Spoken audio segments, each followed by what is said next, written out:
Minutes ago, the House of Representatives, nay, the Republicans in the House of Representatives, every one of them, voted for an impeachment inquiry against Joe Biden.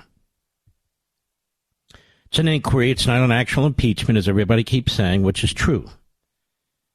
But because impeachment's provided for in the Constitution itself, it gives the House of Representatives, the majority, more muscle to demand actual responses to subpoenas, testimony, that is, depositions, and more muscle in court, should there be a dispute, to get those subpoenas and depositions. Now, what amazes me about this is to watch the same Democrats who insisted that Donald Trump committed impeachable offenses. Let's take the second impeachment first without ever holding a hearing. They raced it through the House of Representatives. They delivered it to the Senate as fast as possible. Every Senate Democrat voted for it. Some Republicans voted for it, like Sass, like Romney, and a handful of others. They said that he was involved in an insurrection and seditious conspiracy, which, of course, he was not. There was never any evidence of that. There still isn't any evidence of that, and he's never been charged with it. So the standard for impeaching a president has been fundamentally destroyed. In the first impeachment, we have a phone call that was not public between President Trump and Zelensky. Trump and Zelensky defended the call. Zelensky said he did not in any way feel pressured to do anything. President Trump was so sure of that, he actually released a transcript of the call, which is a rarity. The Democrats seized on it, nonetheless, half a sentence. Reinterpreted what actually was in the transcript and insisted that Donald Trump was putting the shoulder on Zelensky. And that only if Zelensky opened an investigation on Biden would he get some of the aid that he wanted. Zelensky said, I never felt that pressure. That wasn't what was said. Trump said the same thing. It didn't matter. They had nothing on Russia collusion. They created Russia collusion. They created their criminal investigation. They planted the entire story. But they couldn't get it on him because it was utterly and completely false. It was a lie to the American people, led by the Democrats and their media. So at the last minute, they moved to Ukraine. They have an insider, a Trump-hating Democrat, Obama holdover. And they impeached him for that. 2 impeachments. And it was more than that, a bogus criminal investigation by a bogus special counsel. And now the Republicans have voted on an impeachment inquiry. And to watch Swalwell, who was involved in every one of the impeachments of Trump and the January 6th committee, Swalwell now saying, in the case of little Biden, Hunter Biden says, I'll only testify if I'm subpoenaed to testify publicly, so it's transparent. The January 6th committee, every deposition it took, every interview it took was in the basement of the Capitol building. There were requests. There were demands that those depositions be held publicly, and the Democrats said no. Raskin said no. Kinzinger said no. Cheney said no. Pelosi said no. Now Hunter Biden says today at a bizarre public event, he'll only testify to public. Well, guess what? You spoiled little bastard. You don't get to tell them what to do, and there's plenty of precedent for this even before the January 6th committee. So all this precedent is coming back to bite the Democrats in the ass. All of it. Except one. The Attorney General of the United States has gone silent. He's gone silent about anti-Semitism. He's gone silent about Hunter Biden. He didn't hold any big press conference.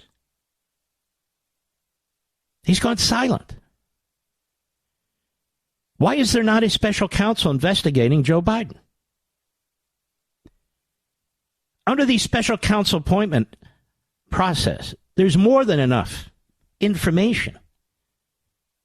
More than enough information to suggest a potential conflict of interest When the United States Department of Justice, all senior members appointed by Joe Biden himself, are sitting on their hands. When it comes to Joe Biden, when you have an indictment in California of Hunter Biden that specifically, as I discussed the day it happened, excludes Joe Biden and specifically excludes those possible counts that would ensnare Joe Biden, like FARA. We all know what's going on here. We're not stupid. We're not stupid. Let me tell you some other precedent this administration, these Democrat hack Obama judges are creating in this country. And they're not good. They're all bad. When a president of the United States makes decisions,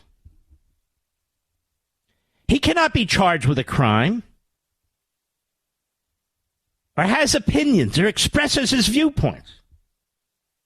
He cannot be charged with a crime. Otherwise, the presidency's dead. You would literally have an unelected prosecutor, an unelected federal judge, unelected trial jury determining whether they're going to decapitate the executive branch. The president is the third branch of government, elected by all the people.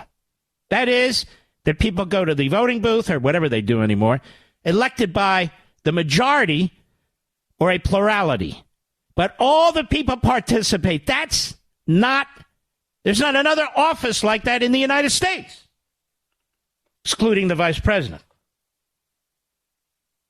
So you can't have one prosecutor, one judge, one jury, say in Washington or Atlanta or whatever, determining whether a president stays or goes. Moreover, a president has to be free to act. That's one of the reasons he's not subject to criminal prosecution while he's president. Now, with the Biden Justice Department, with Jack the Ripper Smith, who is a completely rogue son of a you-know-what, and what this Judge Chunkin and others have done, is they've said, okay, that may be true, but that privilege doesn't carry after a president has left office. He's not a king, you know. If he did something while president, and we claim he violated the Ku Klux Klan Act of 1871, or we claim he violated the Enron Obstruction Act twice, or we claim that he violated a Federal Contractor Act, and we use those 4 charges to effectively prosecute him for insurrection and seditious conspiracy without actually charging him or having to prove the elements of such crimes. He's not above the law. He could be charged with that. Trump's lawyers go and say, wait a minute. So in other words, an opposition administration or an opposition party or a candidate who's afraid to run against, say, Donald Trump, that his prosecutors can look at the presidency, can look at the decisions made during the presidency, and when that president is out of office, indict him for those decisions? So, to put a fine point on it, I could sit here today, I can make a list of all the violations that Joe Biden has committed, including a score of immigration laws he's intentionally violated, the violence that has flowed from that, the death, the rape, the sex trafficking that has flowed from that, the undermining of our communities, the undermining of law enforcement, the undermining of our hospitals, the mayhem and the havoc that has created for towns and cities across the country. I can sit and wait until he's out of office and sue him? Find some law to hang it on? Well, that's exactly what's going to happen if the Supreme Court blows this one. If Hollywood, John Roberts, if Kavanaugh, and if Barrett, who's been a complete disaster, if they go along with Hollywood John, and they're cowards, and they're afraid of what we said of them on MSNBC and CNN said of them in the New York Times. It's the opposite of what's taking place. It's not that the president is king. It's that extremely radical political party which now controls the executive branch wants to destroy the presidency because they're out for Donald Trump. And that presidency will be destroyed forever if the Supreme Court doesn't do the right thing, which is number one, no, Jack, get in line with everybody else. This isn't life and death. This is an emergency. If Donald Trump loses, you can hold your trial. What are you worried about? No, we're not going to abandon the process just because you insist and write a hysterical, political, self-aggrandizing brief to the Supreme Court where you claim to represent the public interest. And you claim the public interest is in a speedy trial. Jack, the speedy trial provision, the Bill of Rights, belongs to the defendant, not the government. The government doesn't have a right to a speedy trial. The government has all the power, all the resources, all the personnel. That was written to protect the person who's targeted by the government, not to protect the government so it can crush a defendant. But Jack's in a hurry. So is Judge Chutkan, who today realized, well, she was a little too big for her britches. So she said, I have to put this on hold until all this appellate stuff is resolved. That's right, Judge. You do. I'm sorry. So you can see how Biden, the Democrats, Jack Smith, Judge Chutkan, how they have literally destroyed our constitutional processes when it comes to impeachment, our constitutional processes when it comes to criminal law, when it comes to the immunity of a president and separation of powers. You can see they're setting fires everywhere, just as Joe Biden is setting fires all over the world. An impeachment inquiry. Let me pretend I work for MSNBC, Mr. Producer. Let me pretend I'm Joe Scarborough and subtract about 100 IQ points. Well, you know, Mika, if Joe Biden doesn't have anything to hide and cover up, what's he worried about an inquiry for, Mika? What's the problem? He's got nothing to hide. Just go ahead and take it like a man. Why you been stonewalling the House of Representatives, Joe? Come on, President Biden, give them what they want. Demonstrate that you're perfectly fine. There's no problem here, right, Mika? Oh, sure, right, Joe.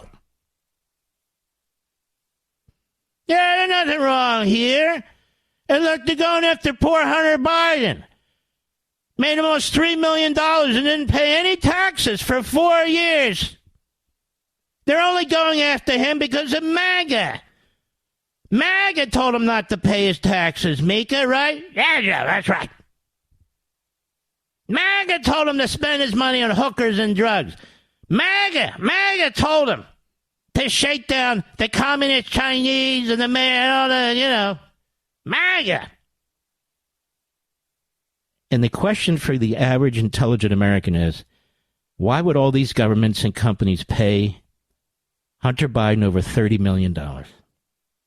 If he's a drug-addled moron, has no business, and did nothing for them, if that's the case.